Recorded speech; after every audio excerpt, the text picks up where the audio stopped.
तो मेरे मिस्त्री भाइयों, इंग्लिश टॉयलेट सीट का हैंड फॉसेट या फिर हैंड शावर इस प्रकार से लगाया जाता है। सबसे पहले आपको मार्किंग करनी है, या तो पेन की रिफिल निकाल लें या फिर वो मार्कर से मार्किंग कर लें। फिर दोनों होलों में आपको ड्रिल करनी है, उतनी ही ड्रिल करेंगे जितनी में आपकी गिट्टी चली जाए। पाइप हो वहाँ पर होल नहीं करेंगे, इस बात का पता पहले ही लगा लेंगे।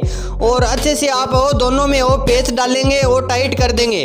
ज़्यादा टाइट नहीं करेंगे वरना ये प्लास्टिक के होते हैं, कई कास्टन के होते हैं तो टूट जाते हैं। तो अच्छे से टाइट करेंगे और हैंड शावर को टांग देंगे। और बहुत ही शानदार प्रेशर है, ये देखिए इसको हमने वो प्रॉपर तरीके से वो फिट कर दिया है। तो बहुत ही शानदार फिटिंग किया है। इस प्रकार से ये लगता है इंग्लिश टॉयलेट सीट का हैंड फॉसेट।